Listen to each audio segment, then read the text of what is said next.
Hi, welcome back.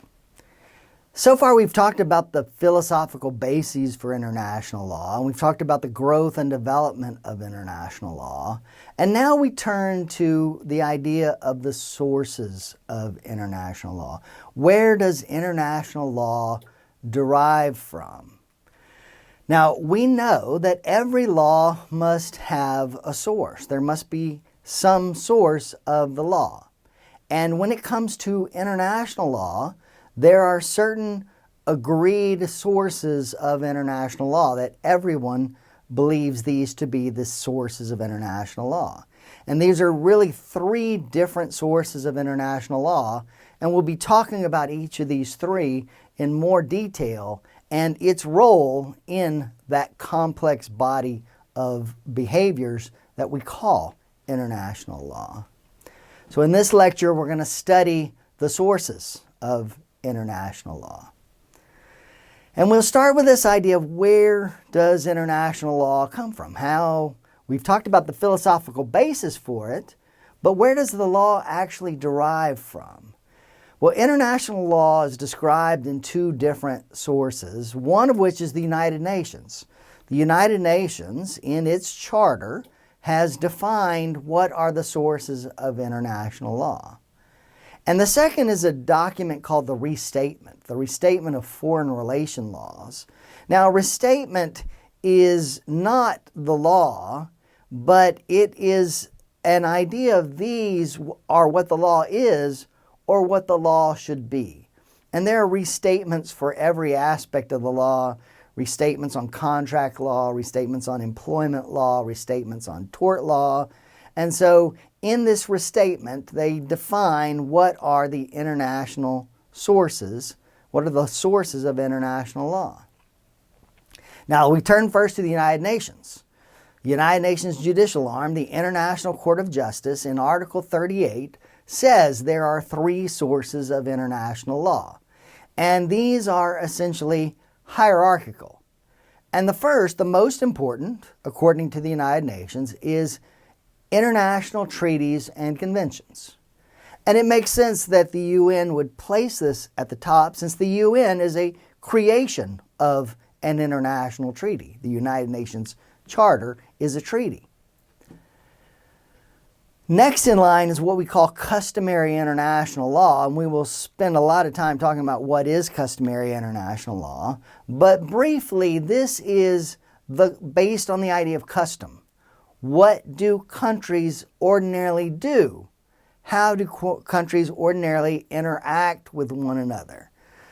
And so customary international law is the law of custom, the law of let's look to see what people do, and maybe that should be the law. And then the final source is what's called the general principles of the law. And the United Nations calls these the general principles of law that are recognized by civilized nations.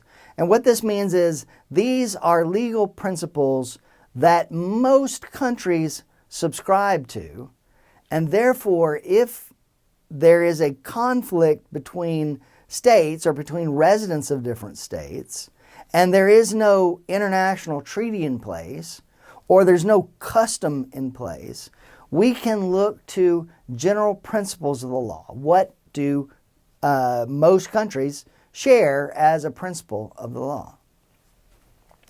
Now, the restatement of foreign relations law says that a rule of international law is one that's been accepted by the international community of states. And fortunately, the sources of the restatement are the same sources listed in the UN Charter. They're only slightly reversed in terms of the importance. And from the restatement perspective, the most important source is this idea of customary international law. What is the general practice of states? What have states ordinarily done? And do states follow these laws from a sense of legal obligation, that we are required to do that? So we have something like freedom of the seas to ships in international waters. Law of, thousands of miles from the sea, they are going to engage with one another with a sense of mutual respect, not because there's a specific law that says that, but because that's what countries have always done. And they believe that to be the law. Now, the second source, according to the restatement, is this idea of international agreements. International agreements create law for the parties that have entered into the international agreement. And finally, the same idea, general principles, those principles that are common to the major legal systems, and we can use those as supplementary sources, supplementary rules of international law. And we'll talk about general principles in a bit, but general principles you can think of oftentimes as things like human rights.